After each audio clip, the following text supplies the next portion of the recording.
Bienvenidos a este video en este viernes, muy contentos porque habemos Papa, en el nombre del Padre, del Hijo y del Espíritu Santo. Amén. Gracias infinitas, Señor. Tu Espíritu ha soplado sobre nuestro nuevo Papa, Santo Padre León XIV. Pedimos que lo llenes de salud, de fortaleza y de luz para poder llevar su pontificado de la manera más santamente posible.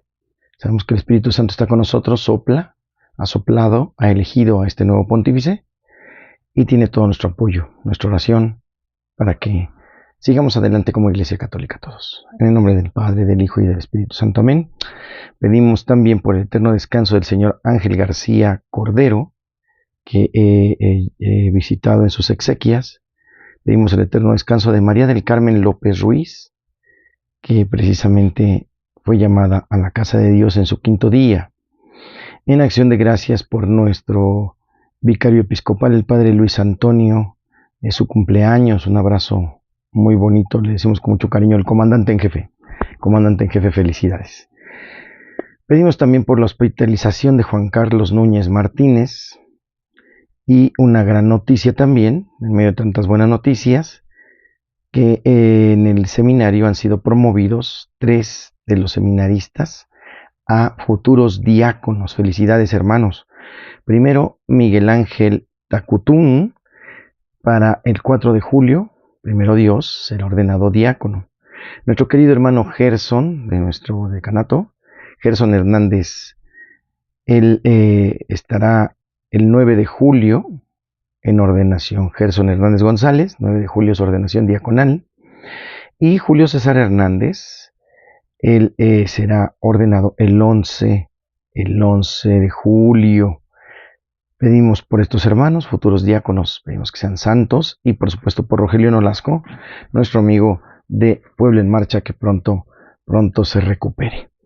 Pues pedimos al Señor por todas nuestras necesidades, y en este camino damos gracias infinitas por su presencia en toda nuestra historia de la salvación. En el nombre del Padre, del Hijo y del Espíritu Santo. Amén. Bienvenidos, esto es Espíritu Canal.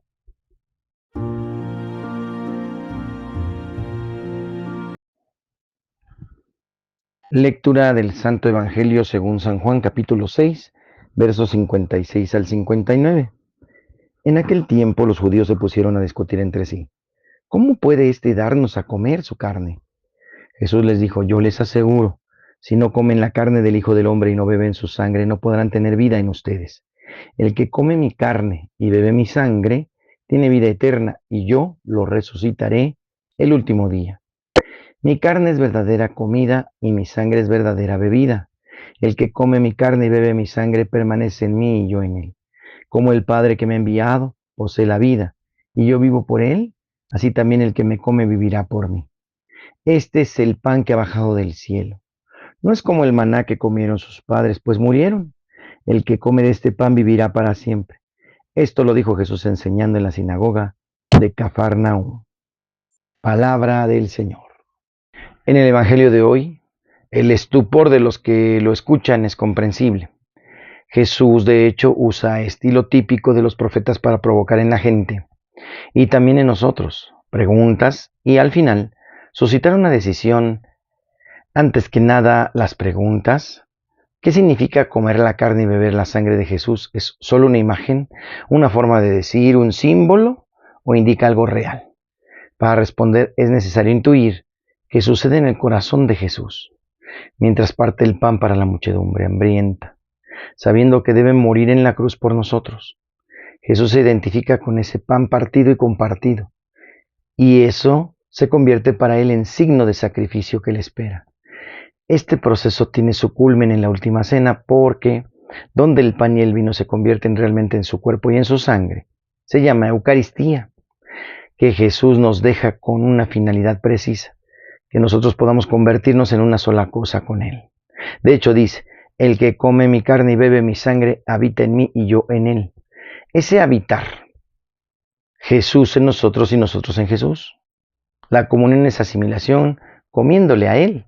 Nos hacemos como Él, pero esto requiere nuestro sí, nuestra adhesión libre de fe. En el Evangelio de hoy, no se olviden de seguirnos mandando sus intenciones. Esto es Espíritu Canal en la Biblia.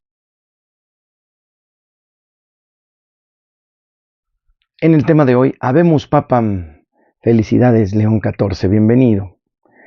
Robert Francis Prevost, o Prevost, nacido en Estados Unidos en el año de 1955, en Chicago, el 30 de enero del 2023, el Papa Francisco lo nombró prefecto del Dicasterio para los Obispos y presidente de la Pontificia Comisión para América Latina. Fue creado y proclamado cardenal por el Papa Francisco el 30 de septiembre del año 2023. El 30 de mayo del 2025, bajo el nombre de León XIV, ha sido elegido el nuevo Romano Pontífice número 267, el 267. El Papa León XIV, Cardenal Robert Francis Prevost, de la Orden de los Agustinos, prefecto del Dicasterio para los Obispos y arzobispo emérito de Chiclayo, en Perú, nace el 14 de septiembre del año 1955 en Illinois, Estados Unidos. El menor de 3 hermanos, creció en Estados Unidos junto a sus padres, quienes estaban muy involucrados en las actividades de la parroquia. Sus 4 abuelos eran inmigrantes provenientes de Francia y de España. Él mismo relata su vocación en una reciente entrevista. Recuerda, palabras de él: conocí la iglesia a través de la experiencia parroquial a nivel local. También estudié en una escuela parroquial. En este sentido, tal vez, gracias también a la cercanía de algunos sacerdotes diocesanos, nació la idea de la posibilidad de convertirme en sacerdote. Posteriormente conocí a mi familia religiosa, los agustinos, tras un breve tiempo de discernimiento para tomar una decisión, y también al conocer a otros jóvenes que habían ido con los agustinos. A los 14 años ingresó en el seminario menor de los padres agustinos. Antes del noviciado, es la historia de un joven que vive con otros jóvenes, conociéndose a sí mismo, y como hijo de San Agustín, conociendo a los demás. La importancia de la amistad y de una vida comunitaria fue en esos años que nació una cierta inquietud, un deseo de ser misionero, no quedarme en mi país, sino de participar en algún tipo de actividad como sacerdote o religioso. León XIV también habla de la importancia de la amistad con su padre para su vocación. Dice él: recuerdo bien ciertos momentos, tenía mucha confianza en mis padres. La familia era y sigue siendo muy unida, aunque mis padres ya han partido con el Señor. Recuerdo algunas veces en las que hablé con mi padre, que no era exactamente un director espiritual, pero hablamos de cosas concretas, como las dudas que pueden inquietar a un joven. Tal vez sea mejor dejar esta vida, casarse, tener hijos, tener una vida, digamos, normal, como la que conocí en mi familia. Son momentos de decisiones y discernimientos muy importantes para un joven. Él, con su experiencia, hablaba de cosas como lo importante que era la intimidad entre él y mi madre, y de cuánto importaba también en la vocación el sacerdocio, la cercanía con Cristo, conocer verdaderamente a Jesús, el amor de Dios en la vida para todos los cristianos. Aunque lo hubiera escuchado 100 veces de sacerdotes y formadores, cuando me lo decía mi padre de una manera muy humana pero muy profunda, pensaba: esto hay que escucharlo. Reflexionaba mucho sobre lo que decía. Fue antes de ir al noviciado, en ese caso, aún recuerdo dónde estábamos. No estábamos en casa, no estábamos sentados como ahora. Hablamos varias veces. Él era educador, maestro, trabajaba en las escuelas y tenía esa capacidad de hablarme. Todas esas cosas fueron muy importantes. La iglesia como comunión de fieles y no solo como institución. Y culminaba la entrevista con estas palabras: yo pienso que hoy la voz de la iglesia, el testimonio de la iglesia, no como institución, sino como una comunión de fieles, con los mártires, con la presencia y testimonio de hombres y mujeres que dan su vida incluso en situaciones violentas de guerra, de conflicto, es una voz que ofrece gran esperanza al mundo. No todos tienen la disposición y los ojos abiertos para escuchar el mensaje. Hay un desafío muy grande para la iglesia. Demasiadas veces hemos dejado que la iglesia se convierta solo en una institución, en parte o totalmente. El Vaticano, la Santa Sede, hay dimensiones institucionales. Sí, pero eso no es el corazón de lo que es y debe ser la iglesia. Estudios civiles, votos solemnes y primera experiencia como misionero. En el año 1977 se licenció en matemáticas, cursó estudios de filosofía en la Universidad de Villanova, en Pensilvania. El 1 de septiembre de ese mismo año, con 22 años de edad, ingresó al noviciado de la Orden de Agustinos, en la provincia de Nuestra Señora del Buen Consejo, en San Luis. Para el 29 de agosto de 1981, hizo sus votos solemnes.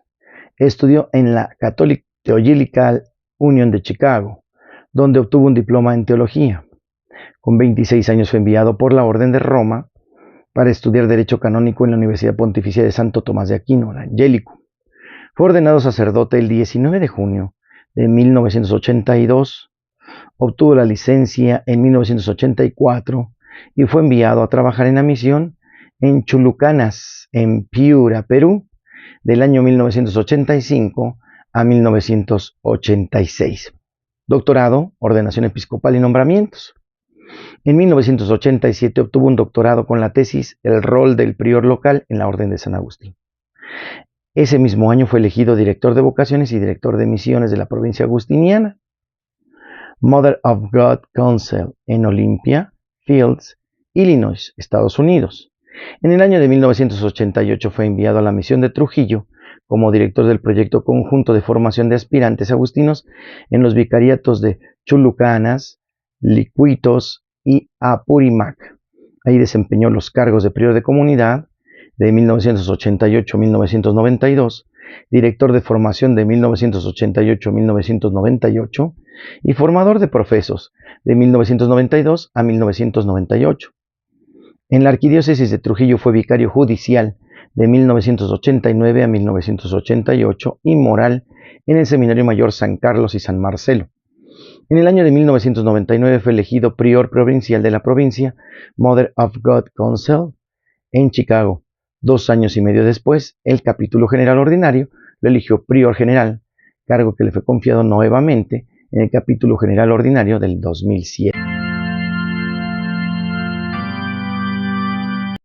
Ya estamos en Santos y Conversos. El día de hoy celebramos a San Hermas, uno de los primeros cristianos de Roma. San Hermas, su fiesta se celebra este 9 de mayo. En Romanos 16:14 es un versículo entre los muchos que se encuentra hacia el final de la epístola que contiene los nombres de varios cristianos que vivían en Roma, cuando Pablo escribió la carta aproximadamente 56 al 58 después de Cristo. Muy poco se sabe con certeza acerca de Hermas, pero es evidente que cuando se envió la carta, Hermas y muchos otros en Roma, de alguna manera ya habían aprendido acerca de la vida de Cristo y estaban practicando la nueva fe allí. En Romanos 16:14 muestra que Hermas estaba relacionado de alguna manera con cierto grupo de personas, cuando de ellas nombradas, específicamente Asincrito y Flegón, 8 de abril, Hermas y Patrobas, así como algunos hermanos no especificados. El verso de la Biblia que contiene el nombre de Hermas da razones para considerar que tal vez este grupo particular de cristianos romanos se reunían para la adoración y posiblemente todos estuvieran conectados a una iglesia doméstica. Es estimulante imaginar que Hermas está entre un grupo de cristianos de Roma cuando llegó la carta de Pablo. Qué sorpresa pudo haber sentido al ver su nombre en la lista de saludos que se encuentran en este capítulo 16. Como él y sus amigos debieron haber estudiado detenidamente las palabras de Pablo varias veces, haciendo todos los esfuerzos posibles para absorber todo lo que escribió el gran evangelista, probablemente a través de la discusión y contemplación y la oración. No muchos años después parece plausible que tal vez Hermas fuera parte del grupo que saludó a San Pablo cuando llegó a Roma en cadenas o como alguien que a veces visitaba a Paul durante su arresto domiciliario allí. Se ha escrito que Hermas fue uno de los 72 seguidores mencionados en Lucas 10 que Jesús envió a predicar. Algunas fuentes insisten que este Hermas es el mismo que escribió El Pastor de Hermas, un antiguo escrito cristiano que fue leído y apreciado por muchos, pero que no llegó a la forma finalizada de la Biblia. A veces se lo identifica como un antiguo esclavo y como el hermano del Papa Pío I de mediados del siglo II, bastante por el estilo de ser uno de los 72 seguidores de Cristo. Y otras fuentes afirman que Hermas fue obispo de Filipos y en última instancia martirizado. En Santos y Conversos hoy celebramos a San Hermas.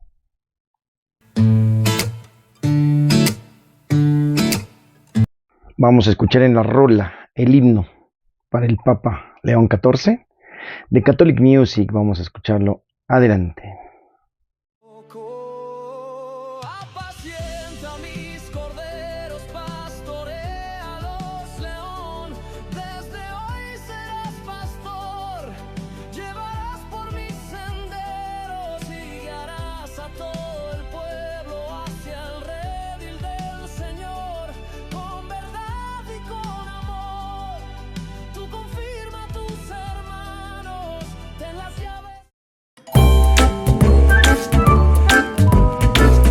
En el chiste, ya empezaron los chistes con respecto a nuestro nuevo Santo Padre, el Papa León XIV.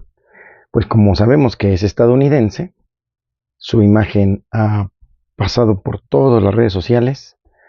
Todos tenemos una foto de él y dice abajito: aranceles a todos los pecadores.